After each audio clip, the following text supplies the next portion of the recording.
Le rond-point Bongolo non loin de l'élo médical se trouve de nos jours dans un état de délabrement très avancé. Grande est ma joie, mesdames, messieurs, de vous retrouver dans cette nouvelle édition du journal. Débutons-les par cette information. Dans un communiqué rendu public, le ministre d'État, ministre de la Justice et garde des Sceaux, Constant Moutamba, tient à informer l'opinion publique tant nationale qu'internationale de l'ouverture d'un procès public contre M. Corneille Nangaa et ses complices à partir de ce mercredi 24 juillet 2024 devant la Cour militaire de la Gombe. Ces procès s'inscrivent dans les cadres des activités terroristes, des crimes de guerre et des hautes trahisons perpétrées dans la partie est de la République démocratique du Congo, mais aussi le ministre d'État, ministre de la Justice et garde des Sceaux, Constant Moutamba, a remis officiellement au président de l'Assemblée nationale, Vital Kamerhe, les sceaux de son institution ce mardi 23 juillet 2024. Pour cette fin, je vous invite à suivre Constant Moutamba au micro de Clarisse Chibada. Nous sommes venus déposer les sceaux officiels à l'honneur président de l'Assemblée nationale. Comme vous le savez, le chef de l'État nous a nommé ministre d'État, ministre de la Justice et garde des Sceaux. Donc, il revient au ministre de la Justice et garde des Sceaux de pouvoir mettre à la disposition de tous les services de l'État les sceaux qu'ils doivent utiliser. C'est pour éviter des contrefaçons, des falsifications des dossiers officiels. Et vous le savez qu'il n'existe pas jusqu'ici des sceaux à proprement parler. Et donc, après notre prise de fonction, nous nous sommes attelés à pouvoir créer une nouvelle maquette, un nouveau spécimen, non seulement du sceau de l'État, qui est destiné au chef de l'État, mais aussi le sceau de la République, sceau officiel utilisé par tous les services publics de l'État. Et donc, à partir de cet instant, tous les services publics de l'État, des ministères, des entreprises publiques, des établissements publics, des communes et autres sont appelés à utiliser les sceaux officiels qui est de la compétence du ministère de la Justice et garde des Sceaux. Oui, en effet, au niveau de territoire, au niveau de commune, au niveau de province, au niveau des, ça veut dire assemblée provinciale, au niveau des gouvernements. C'est cela la vocation du ministre de la Justice et garde des Sceaux. Toujours dans l'actualité, le ministre d'État, ministre de la Justice, garde des Sceaux, Constant Moutamba, prolonge de 90 jours les moratoires accordés aux ASBEL de se conformer à la loi. Je vous invite à suivre Constant Moutamba au micro de Clarisse Chibanda une fois de plus. Après avoir observé un certain nombre d'abus, comme vous le savez, dans ma méthode de travail, je commence par poser des diagnostics de manière claire et j'en propose des thérapies aussi de manière claire. J'ai observé que tout le monde pouvait devenir pasteur. Il y en a même qui se permettent de contribuer à la dépravation des mœurs de manière ostentatoire. Des foyers se disloquent. Des enfants se dévoient.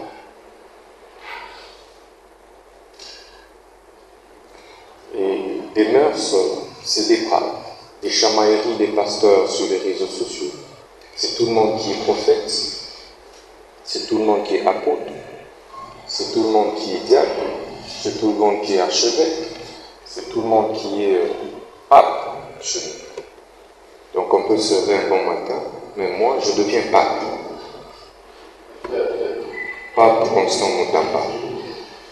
Sur chaque coin de rue, vous trouvez des petites églisettes qui contribuent négativement et dangereusement à la destruction du tissu social. Ce qui fait qu'on ne sait plus distinguer les vrais des faux pasteurs. Les vrais hommes de Dieu sont confondus aux chercheurs de lucre, de petits intérêts. C'est au regard de tout ça, au vu de tout ça, sans compter les nuisances sonores Ceux qui contribuent aux nuisances sonores, ce sont les pasteurs. Je dis les faux pasteurs, parce qu'il y a des vrais pasteurs, des vrais hommes de Dieu, qui respectent les lois de la République. C'est la Bible qui dit à Dieu ce qui est à Dieu, à César ce qui est à César. Notre Dieu est un Dieu d'ordre et non de désordre. Mais c'est observé malheureusement que la plupart de ces églises dont je parle n'ont pas de personnalité juridique. Le F92 n'est pas l'autorisation provisoire de fonctionnement. Et ça doit être clair. Il faut accorder, vous avez dit 3 mois à tous pour se conformer. Vous avez proposé 6 mois, c'était ça? Non, moi je pense que nous devons aller à 3 mois. À considérer que j'avais déjà accordé 1 mois de plus. Ça va faire 4 mois, c'est suffisant.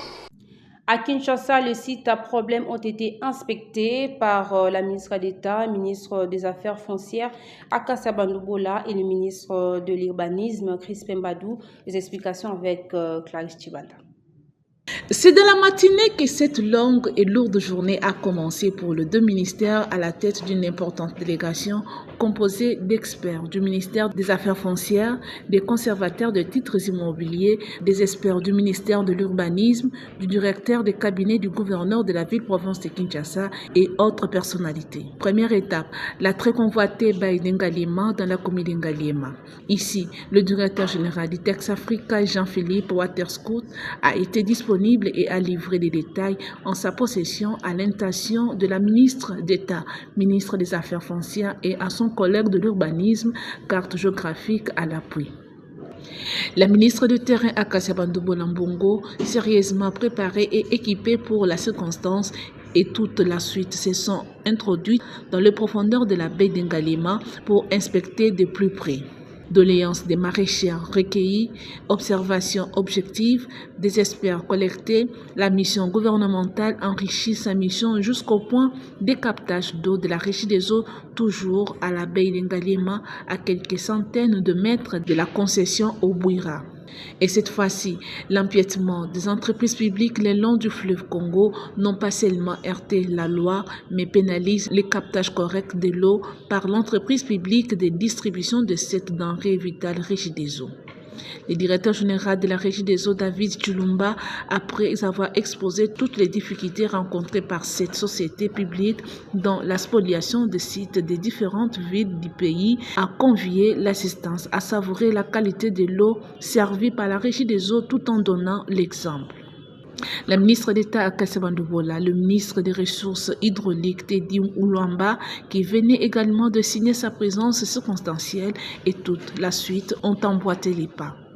Sur place, la ministre d'État, ministre des Affaires foncières et son collègue de l'Urbanisme et Habitat ont promis de prendre des mesures pour protéger les sites de la Régie des eaux spoliés. Deuxième étape terminée, le convoi ministériel se dirige déterminé à rassembler les éléments les plus brillants vers les sites de l'hôpital général de référence de Kintambo.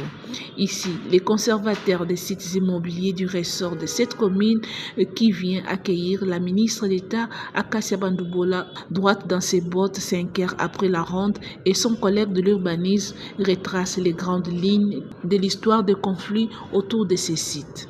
Les 2 ministres et leur délégation vont ensuite inspecter les lieux. Constat fait, un envahissement de décharges publiques qui étouffe la rivière Makelele, mais aussi certaines constructions autour qui ne respectent guère les limites officielles. Quatrième et dernière étape, l'inspection de sites érigés à l'esplanade du boulevard Triomphal à la commune de Kasavubu. Il y est noté, entre autres, un projet abandonné et sans aucune suite et la construction en cours d'un immeuble aux abords de la place historique Pont Kabi, une entreprise publique. La ministre d'État Akassa Bandoubola résume la tournée du jour. Nous sommes ici dans le cadre déjà de nos attributions respectives, qui est celui de l'assainissement de la politique foncière, d'une part, mais aussi du secteur de l'urbanisme dans le cadre des normes urbanistiques. Et au regard des différents rapports que nous avons eus de nos 2 services respectifs, en ce qui concerne les emprises publiques, en ce qui concerne les zones non édificantes et également les zones non urbanisées ou mal urbanisées, Et donc, sur base de cela, nous avons voulu palper du doigt la réalité de toutes ces choses sur terrain pour que nous puissions évidemment faire un rapport acquis de droit et prendre des décisions idoines dans le cadre de l'intérêt général de nos populations. Kata Crispin Badou de l'urbanisme, le respect des normes urbanistiques n'est pas négociable. Nous avons fait un constat, comme vous avez vu, c'est une visite d'inspection. Nous allons rentrer dans nos bureaux, dans nos cabinets et étudier au cas par cas. Mais de manière générale, il y a flagrance que les normes urbanistiques ne sont pas respectées dans la plupart des cas. Donc ça, nous ne pouvons pas accepter ça. C'est vrai que nous sommes là aussi, on fait attention au climat des affaires. Et ici, c'est l'occasion aussi de rassurer les promoteurs immobiliers. Mais ils doivent quand même respecter les normes urbanistiques. Parce qu'il n'y a aucun pays au monde qui peut se développer sans respecter les normes. La ministre d'État, ministre des Affaires foncières, Akassa Bandoubo Lambongo, et le ministre de l'Urbanisme et Habitat, Crispin Badou, ont assuré tenir pleinement compte des éléments recueillis pour la prise de décisions appropriées dans les prochains jours. Après la stabilisation et la consolidation des acquis de paix par l'administration militaire en territoire de Roumo, en Ituri, place à présent au retour des déplacés. 100 ménages ont regagné leur village le week-end dernier, un retour facilité par la société minière de l'Est du pays. Non, Mikata.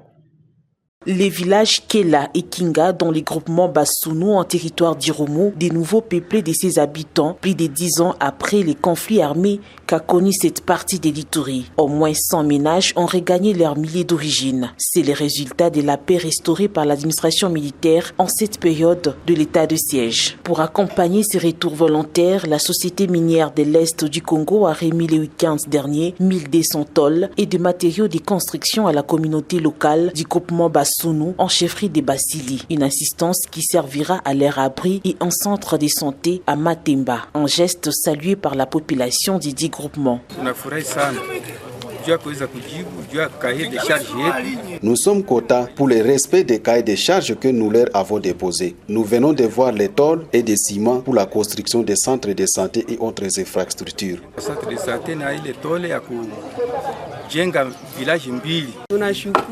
Nous remercions cette entreprise pour ses dons à faveur des habitants de Kinga et Kela. Nous allons construire et habiter définitivement. Occasion pour le directeur général des SMEC, l'honorable dignitaire Saïdi Chichombo, d'appeler la population à regagner cette entité coutumière car la sécurité est déjà rétablie. Le souhait vital est qu'ils reviennent dans leur village. C'est pourquoi nous avons offert ces dons. Et en plus, ils doivent collaborer avec les services de sécurité et à continuer à dénoncer les ennemis de la paix et du développement.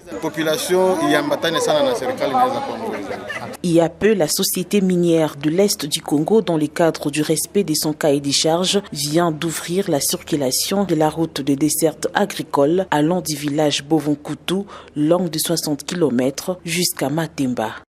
Concernant l'ouverture du procès prévu ce mercredi 24 juillet contre Corneille Nangaa, Justin Bahati, acteur de la société civile, félicite la décision du ministre d'État, ministre de la Justice, Constant Moutamba, et souhaite que cela soit un procès public. Suivez-les dans ses propos recueillis par Job Mawesi.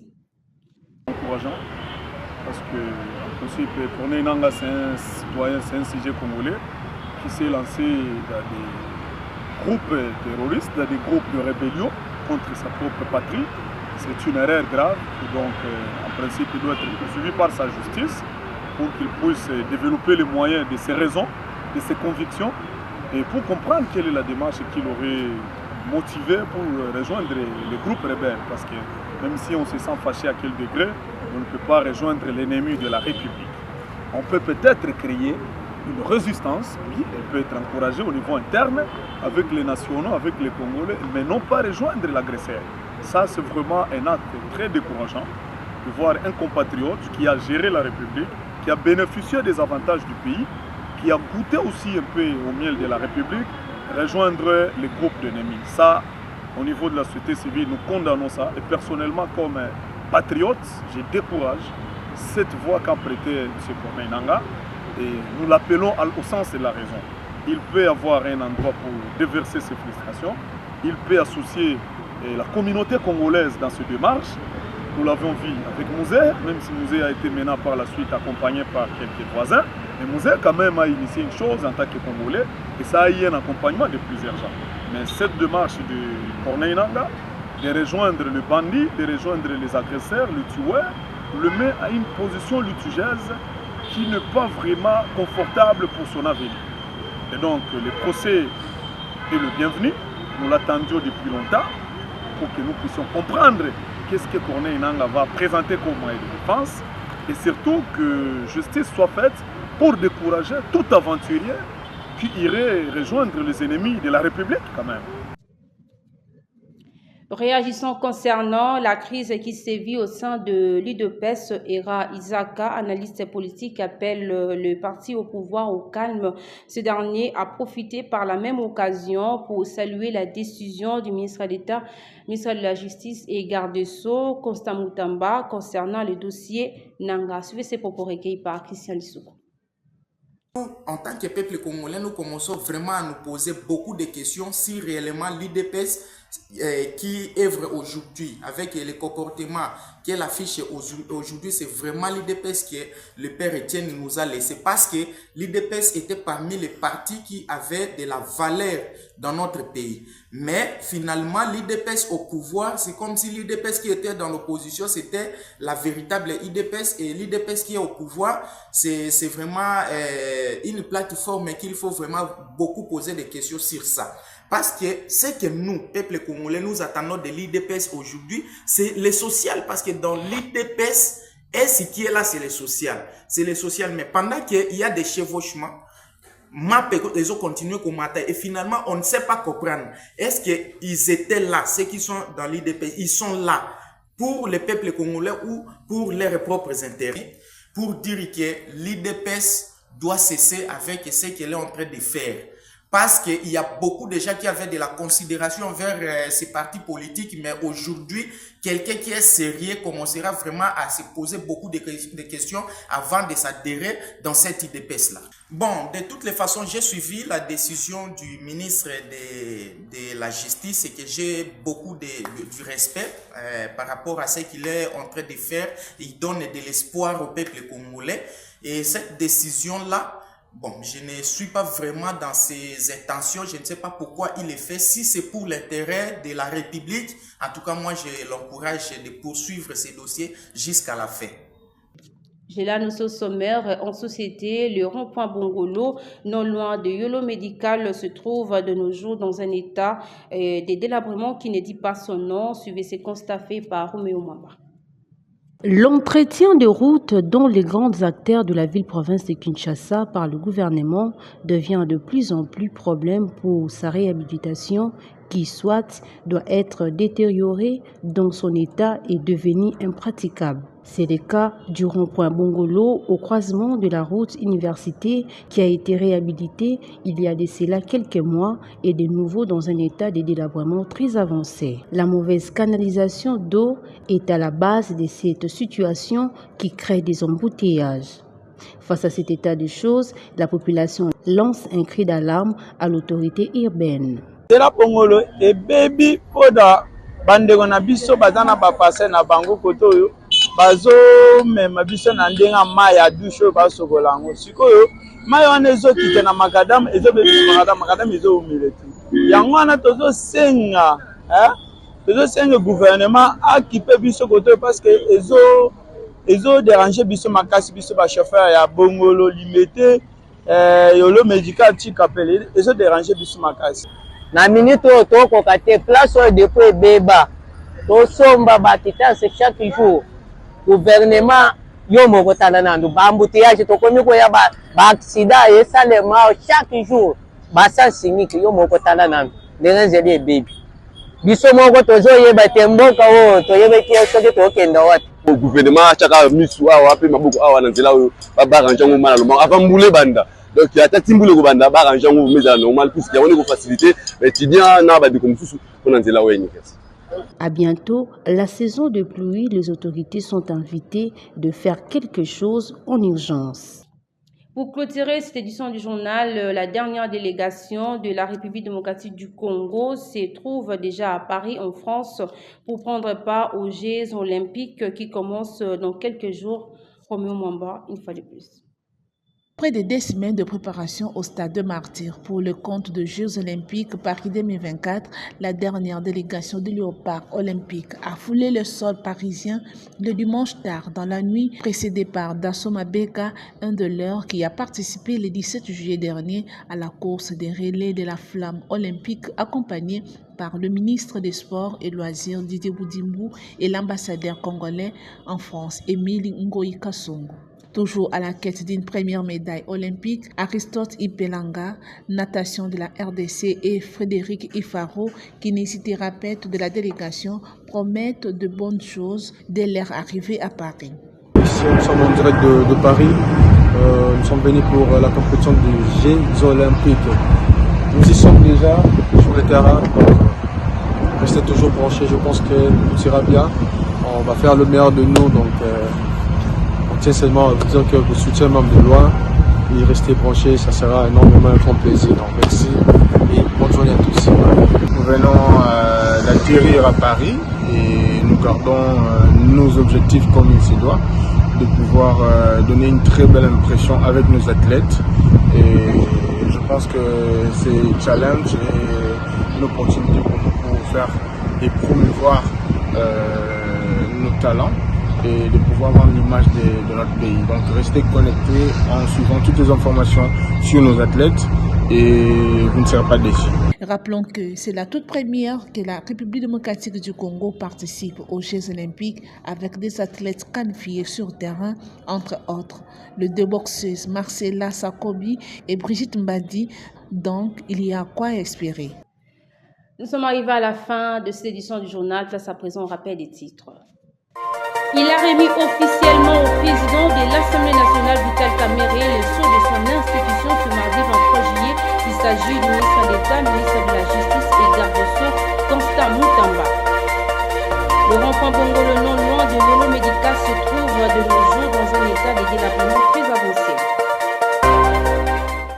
Voilà, ça n'est complètement fini pour cette grande édition du journal. Merci à l'équipe rédactionnelle pour ce travail abattu et merci aussi à vous de continuer à nous faire confiance.